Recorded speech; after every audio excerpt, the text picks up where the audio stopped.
¿Qué tal? Buenas noches. Sí, en los últimos días hubo un caso que vino a cambiar, me parece un poco la situación de la campaña, que fue esto, bueno, que se ha descubierto alrededor del caso del periodista y primer candidato a diputado en la provincia de Buenos Aires, de Fernando Niembro, de Cambiemos, que bueno, como las capas de una cebolla, de a poquito vamos conociendo nuevas cosas de este caso, de la empresa La Usina, a la que él pertenecía desde hasta hace un año, bueno, en donde muchos contratos muy irregulares, ¿no? Todos en contrataciones directas con el gobierno de la ciudad, una empresa que no tenía ningún empleado. Bueno, lo último fue que incluso daba cursos de inglés a la policía metropolitana. Bueno, todas cosas muy irregulares que han venido a, me parece, a perjudicar a lo que era casi la principal línea de discurso del Frente Cambiemos, ¿no? Que por algo le habían puesto ese nombre, que bueno, venía a cambiar la política, la transparencia, bueno, los casos de corrupción. Bueno, todo eso está ahora en veremos. Una de las personas que ha venido trabajando en estos casos es el auditor general de la ciudad, Eduardo Epstein, a quien tenemos como primer invitado esta noche, que bueno, no solamente venía trabajando en este caso, también un poco ha quedado sepultado por esta, ¿no? Maraña de noticias. También el caso de los chicos de Soldati, que recordemos ahí por la falta de mantenimiento de un edificio, un chico murió en un balcón. Bueno, él también había trabajado, ha hecho un informe sobre la situación de estos edificios. Para el segundo bloque vamos a cambiar porque tenemos a quien es el vocero, coordinador de campaña de Daniel Scioli, Jorge Tellerman, que bueno, vamos a hablar de lo que ha sido esta semana de Scioli. A mí me parece... la verdad que no recuerdo algo como esta semana del expresidente de Brasil, Lula, haciendo campaña en favor de un candidato.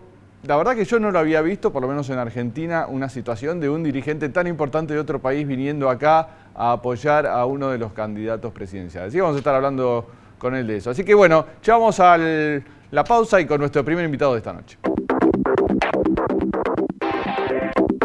Muy bien, estamos entonces, como habíamos anunciado, con Eduardo Epstein, que es el auditor general de la ciudad de Buenos Aires. ¿Qué tal, Eduardo? ¿Cómo va? ¿Qué tal? ¿Cómo estás? La defensa que ensaya Mauricio Macri a propósito del caso Niembro es que no hay nada ilegal.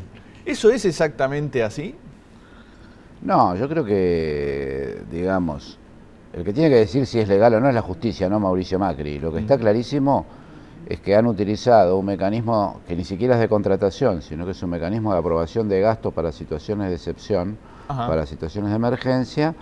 Lo han utilizado para eludir la licitación pública o incluso una contratación directa, que serían los métodos que, bien fundamentados, podrían haberse utilizado para esta contratación. Fue una forma de esconder contrataciones, porque aparte no las publican en el boletín oficial del Estado, a Fernando Niembro, que es su primer candidato a diputado nacional por la provincia y amigo personal de Macri, que le ha venido haciendo publicidad subliminal en los programas de televisión, etcétera, durante todos estos años. Si el gobierno de la ciudad quisiera hacer una encuesta, ¿cuál sería el recorrido que tendría que hacer? Es que, a ver, el mismo recorrido que para cualquier contratación. Se llama una licitación pública, digamos, se da a conocer que se está por hacer con el tiempo suficiente a todos aquellos que pueden estar interesados en prestar ese servicio, y a partir de ahí el que presenta la mejor oferta de acuerdo a un pliego realizado es al que se le adjudica. El mecanismo que utilizan ellos en este caso es un mecanismo de excepción, digamos, en el cual, ¿qué es lo que hacen?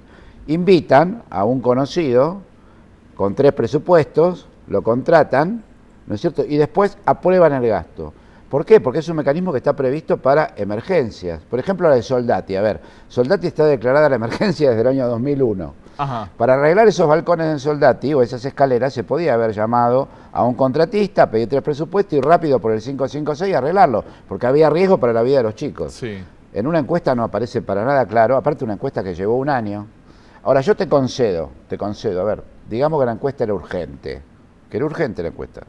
No era, pero yo te concedo. Vamos a suponer. Vamos a suponer que era. Si era, ¿qué es lo que hace el funcionario?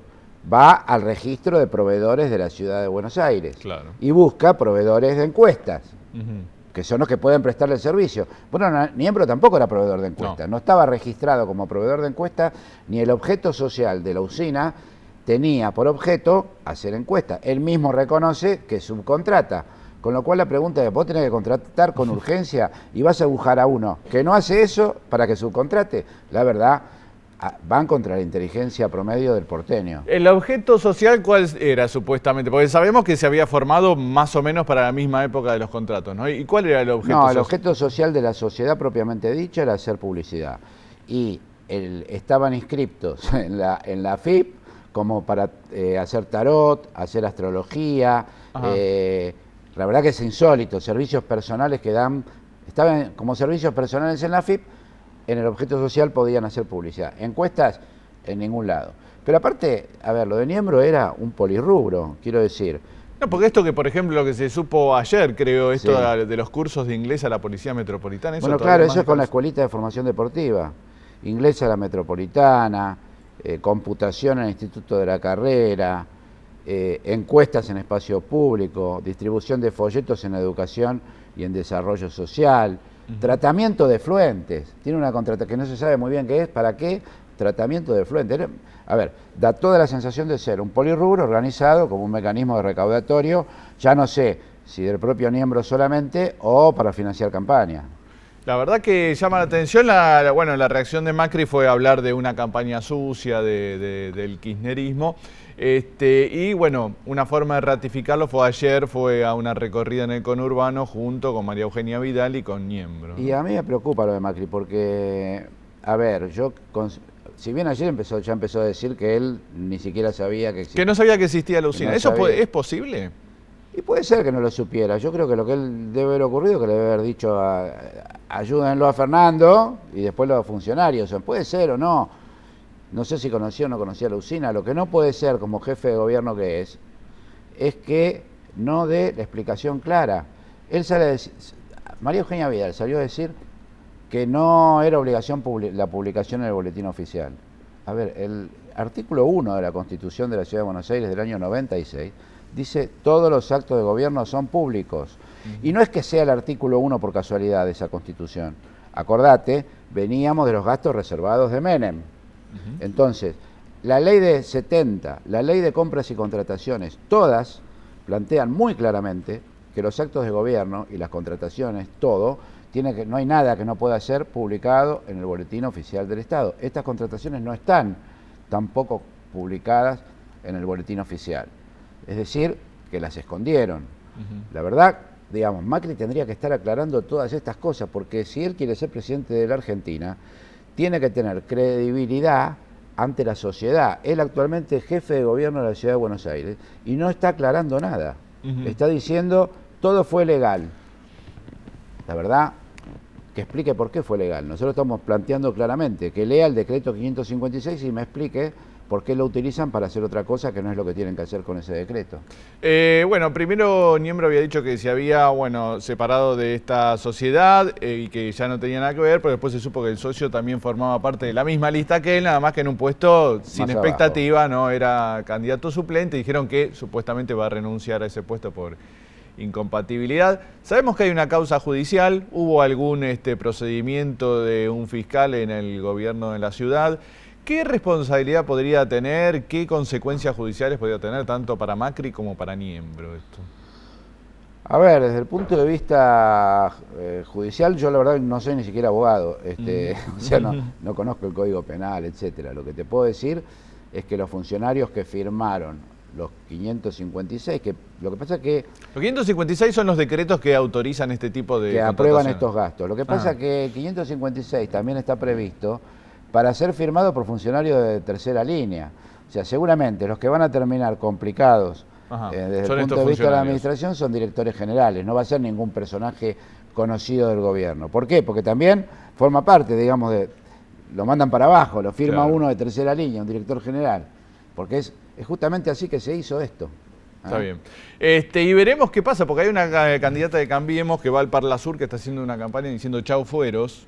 Y vamos a ver si Niembro efectivamente, si obviamente va a salir electo diputado, si va a renunciar, ¿no? Porque se habló tanto del tema de los fueros para la presidenta, que no quería que le investigaran, ¿qué pasará con Niembro en la Cámara de Diputados? A ver, yo creo que lo más grave de este caso, lo más grave no, me parece que es que pone en evidencia algo que el PRO escondía hasta acá, y que a mí, que soy auditor de la ciudad y que audito la gestión del PRO, estoy cansado de ver que son los mecanismos de las irregularidades que se cometen permanentemente y que como están blindados mediáticamente no se conocen.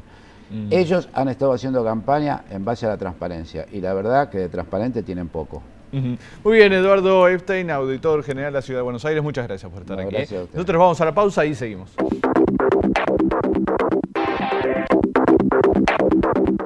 Muy bien, y yo decía al principio que no recordaba, por lo menos en las últimas campañas electorales, un dato así tan fuerte como la presencia de un dirigente, de la importancia que tiene a nivel regional e internacional, mundial, me animaría a decir, como Lula, el expresidente de Brasil, diciendo soy hincha de Daniel Scioli, ¿no? Estábamos acá con Jorge Tellerman, que es el coordinador de comunicación de la campaña de Daniel Scioli. ¿Qué tal, Tellerman? ¿Cómo va? Muy bien y muy contentos por esto que comentás. Y leemos y entendemos y agradecemos. Nos honra lo de Lula, porque no lo ha hecho en términos de porque le resulta simpático Scioli. Además de que hay una buena relación personal, es conocido del vínculo personal que tienen. Hace poco tiempo estuvo allí, pasó 3-4 horas charlando de situación regional, intercambiando ideas. De hecho, algunas de las líneas bonitas de nuestra gestión, como por ejemplo los hospitales intermedios, los UPA, sí, son una idea que Daniel trajo de Brasil y que están dando un resultado formidable, ya 20 UPAs, 20 hospitales intermedios en la provincia. Claro, que inauguraron esta semana y le pusieron justamente el nombre de Lula, ¿no? Lula.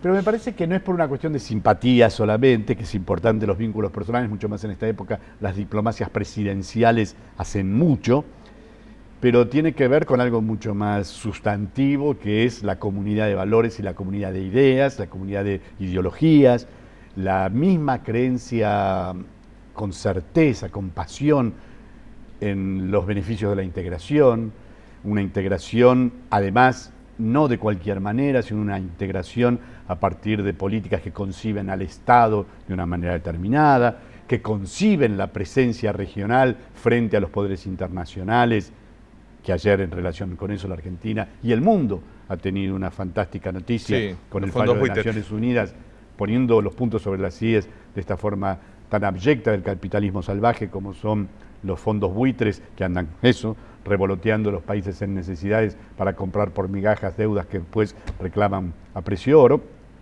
Y la presencia de Lula, yo creo que hay que leerla, no creo, es evidente, en ese sentido, con esa cercanía, bueno, y ese antes de ayer, cuando conjuntamente con la presidenta, con Cristina, Lula y Daniel se inaugura este UPA, pero se inaugura y se habla de un futuro regional, sí, ¿no? Bueno, siempre los discursos de Lula, la verdad que son buenos. Yo durante muchos años cubrí cumbres internacionales y siempre los discursos de Lula son buenísimos, siempre son sustanciosos, sí, siempre dejan cosas para decir. Bueno, y todo lo que se dijo ahí en esos actos y los que hizo ayer también, bueno, me pareció importante, pero también la presidenta marcó como una especie de dirección que me parece que Scioli ya la tiene incorporada, ¿no? Que es el tema de la integración regional, tenemos que ir por acá, Daniel es por acá, ¿no? Es la sensatez a esta altura, afortunadamente. Viste que bueno cuando ciertas cosas que en un principio hay que imponer desde una dirigencia fuerte, luego se convierten en algo natural para toda una sociedad. Yo creo que ya no le cabe dudas a todos, a la dirigencia política que piensa en el interés común de la nación, pero también en los empresarios, en los trabajadores, en los profesionales, en quienes desarrollan e investigan en el campo de la ciencia y la tecnología, que el futuro de la Argentina y el futuro de la región es casi lo mismo. Apostar a la integración y una integración nuevamente de este tipo, una integración que se basa en estos valores, no una integración que se allana a las voluntades de las economías poderosas del mundo para abrir sus fronteras y meternos mercaderías y nosotros producir materias primas, sino una integración basada en la capacidad de desarrollo industrial, la capacidad de hacerse valer en el concierto de las naciones. Me parece que ya está integrada, afortunadamente, no solamente en la dirigencia de cierto sector y nuestro espacio político, sino se ha hecho carne en los actores sociales y económicos de la Argentina y aquellos sectores sociales y económicos que hacen a la dinámica de nuestro país. Más en estas situaciones, ¿no? Que bueno, Brasil está como en una situación económica que parece, bueno, más complicada y que, bueno, se ve un panorama que puede haber turbulencias en los próximos años y bueno, algunos yo... O sea, todas estas presiones alrededor de lo que hay que hacer, ¿no? O sea, hay que devaluar fuertemente o hay que hacer todo eso, me parece que el tema de la integración ahí... Es fundamental porque en los momentos de, como bien decís, en los momentos de crisis, en los momentos de cambio, la dinámica del mundo hace que constantemente haya que mirar, adecuar eventuales herramientas, pero eso, adecuar frente a unos principios que no se adecúan, los principios siguen incólumes, los principios de ver cómo hacemos una sociedad justa, una sociedad soberana, en relación con los poderes internacionales, una sociedad y una nación integrada. Y como bien decís, en estos momentos de cambio, de situaciones complejas, por cuestiones que ya a esta altura conoce todo el mundo, no los especialistas, crisis en los precios de las commodities y una política para derribar los precios de las commodities, situaciones internacionales complejas. El mundo, como bien dice el Papa, está viviendo, sentimos algunos, una tercera guerra mundial en episodios, con las cosas que vemos a diario. Un mundo que siempre y mucho más en momentos tan particulares como este, los grupos económicos también se plantan para ver, como en cada crisis, lo que se juega son peleas de intereses de una manera clara, precisa y desnuda. Es en este momento donde vemos la acción de ciertos grupos económicos internos y externos en nuestro país, bueno, en el caso de Brasil es muy claro, y también hay que decir, y no para vanagloriarse, porque ojalá rápidamente Brasil pase, creemos que sí, que va a pasar este trance, va a consolidar con sus políticas porque por una cuestión de solidaridad, pero también por una cuestión de interés, la Argentina necesita de un Brasil nuevamente pujante y dinámico, pero también sabiendo que aquello que está pasando, en nuestro caso, gracias a ciertas decisiones que se han tomado, se puede capear el temporal de una manera que, por supuesto, nos encantaría estar creciendo la tasa como se crecía antes, pero hoy la Argentina sigue viviendo una actividad económica que en el marco de lo que está sucediendo internacionalmente tenemos que sentirnos bien, no diciendo está todo hecho ni mucho menos, hay que trabajar mucho, la etapa que viene del desarrollo requiere sin duda profundizar, sostener y adecuar, eso es siempre una actividad política, pero entendiendo que eso se hace también, y esta semana lo ha recordado, en la presencia de Lula, en un marco donde la Argentina ya no se siente sola, porque ha trabajado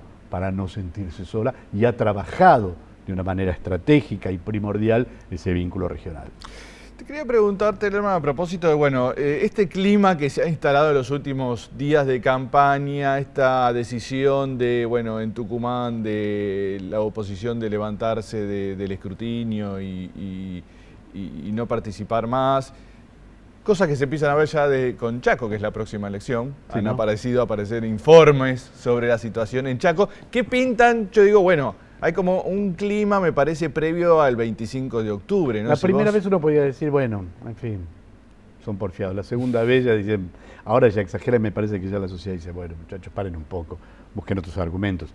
Esa especie de profecías autocumplidas, de anunciar hace un mes y pico porque lo que decís, que el Chaco iba a haber, es increíble cómo, me parece al no tener los votos, creen tener una bola de cristal, me parece que en una campaña no todo puede valer, uno puede discutir, seguramente hay muchas cosas que hacemos mal y uno puede decir en la provincia de Buenos Aires falta esto, lo otro, somos los primeros en decir que se ha hecho pero también hace falta, pero hay ciertas cosas que una sociedad que ya tiene 30 y pico de años de una democracia consolidada, en donde nunca, absolutamente nunca, ni cuando ganamos ni cuando perdemos, ese instituto central de la democracia, que es el día y el proceso electoral, nunca ha sido puesto en duda, nunca. Nosotros cuando nos ganó Alfonsín, no pusimos en duda a Alfonsín, cuando nos ganó la Alianza, no pusimos en duda la Alianza, cuando en el 2009 hubo el resultado electoral, el 2013, hay una circunstancia, nosotros con pasión podemos pelear, pero no tenemos esa enorme irresponsabilidad que pareciera que ciertos sectores tienen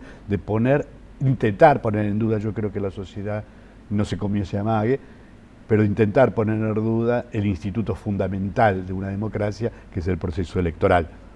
Por supuesto que hay mucho por mejorar técnicamente en nuestros sistemas electorales. Un día podemos volver a pensar, aún aquellos que hemos tenido posiciones en la Ciudad de Buenos Aires, por ejemplo, defendiendo por su autonomía que las elecciones se hagan en otras fechas, todo puede ser puesto en reflexión. Tener un día único de elecciones, como en el caso de las PASO, que ha sido una acción que sin duda ha ordenado mucho el sistema político, así que siempre estamos abiertos a pensar de qué manera perfeccionamos nuestro sistema electoral, que sin duda tiene mucho para perfeccionar, y de qué manera, si no ir cantos de sirena, porque ahora dicen todos el voto electrónico, cuando gran parte del mundo dice, miren que el voto electrónico fuese fuertemente hackeable, como se dice ahora, fuertemente truchable, como se dice en lenguaje diplomático. Pero digo, todo se puede cambiar. Lo que no deberíamos, lamentablemente hoy uno escucha a veces, poner en duda cuando sabemos que no es así. En la Argentina, cada vez que fue electo un presidente, nos guste o no nos guste quien sea electo, lo fue porque sacó más cantidad de votos que el otro. Sí. Así que eso de preparar terrenos, embarrar la cancha para gritar FAU, puede ser bien un partido de fútbol, aunque ya no es bueno, porque el deporte también debería tener reglas claras, pero hacerlo en democracia es irresponsable. ¿Te parece que hay una búsqueda de instalar este clima previo al 25 de octubre y cuestionar si en caso de ganar? No me cabe la menor duda. Cuando no cuestionas, nuevamente, uno puede decir, che, ¿por qué un sistema de votación? Se puede reflexionar de cualquier manera. Ahora, cuando ciertas prácticas políticas son aceptadas por todo el mundo y no hay problema, y el día de la elección, o al día siguiente, cuando tenés un resultado adverso, impugnás unas mismas prácticas políticas que aceptaste, es claro que ahí hay un problema, una contradicción. Cuando a eso le sumás que antes de un evento electoral empieza a decir, ojo que ahí puede haber, ahí va a haber algo, ahí va a haber algo, ahí va a haber algo, digo, sin ningún motivo para decirlo, me parece que estamos claramente frente, nuevamente, no al señalamiento de eventuales irregularidades, que por supuesto, si las hay, y seguramente las hubo porque las hemos visto, y de ambos, y de todos lados las hemos visto, por la entrega de bolsores y esas cosas que a muchos horrorizan, hemos visto que se ha hecho. O los problemas que ha habido de peleas en los lugares de votación, se sabe y está comprobado que eran peleas de grupos internos de cada una de las fuerzas pueblo, ¿no? En pugna. Terman, queda un mes aproximadamente, un poco más de campaña. ¿Dónde va a estar puesto el acento? Me imagino que el objetivo es ganar en primera vuelta de Scioli, ¿no? El objetivo es ganar. Sí. Y creemos que estamos bien encaminados. Y lo que verán en las próximas semanas es lo que han visto estos días. No hemos entrado en estos intentos de embarrar la cancha con estas, nuevamente, no señalamientos que somos los primeros en decir, o oponernos, como esa represión que en un momento vimos. Pero esas embarradas de cancha no vamos a entrar, y afortunadamente creo que nuevamente la agenda, como no podía ser de otra manera, está puesta en lo que la sociedad necesita escuchar. Bueno, ¿qué vas a hacer para garantizar pleno empleo? ¿Qué vas a hacer para garantizar que ese pleno empleo además tenga un salario que valga? Y que luchemos contra lo que quede del trabajo irregular. ¿Y qué vas a hacer para fortalecer la industria nacional? ¿Y qué vas a hacer para que la situación internacional no vulnere tu soberanía energética, por ejemplo, con lo que hoy se ha logrado en una YPF nacional, que es la alianza que encabeza Macri? Y eso no es hacer campaña sucia, sino decir lo que ha pasado. Se oponían a eso, sí.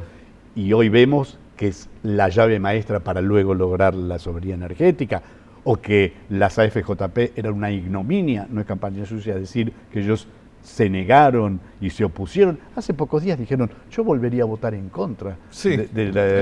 Bueno, cierta confusión. No, digamos, eso me parece que lo que vamos a ver estos días es una puesta en claro de, este es nuestro proyecto de país, un país inclusivo, con desarrollo de una industria nacional, mirando a todos, pero particularmente a quienes más lo necesitan, y del otro lado me parece un sector político que con todo su derecho piensan en políticas que en la Argentina y en el mundo han demostrado lo dolorosas que son para todos, y particularmente a los sectores humildes de los trabajadores y la empresariedad nacional. Muy bien, ¿habrá acuerdo para un debate? Si se dan las condiciones, vemos que estos días, por estas cosas que comentábamos recién, la apelación a malas artes no es la mejor manera de promover un clima de debate. Pero ojalá que sí, ojalá que se pueda hacer. Hay conversaciones con las distintas instancias que han propuesto y promovido debates. Nosotros participamos en las reuniones de organización de cada una de esas propuestas, de distinto tipo, más abiertas, menos abiertas. Creemos que el debate es bueno, nosotros lo hacemos, y particularmente Daniel Scioli ha debatido Lo debate todos los días, pero además del debate formal lo ha hecho cada vez que le ha tocado ir a elecciones, desde el primer día que disputó la candidatura a diputado. Muy bien, Jorge Tellerman, muchas gracias por A vos. estar aquí. Nosotros nos despedimos, chau, hasta el viernes que viene.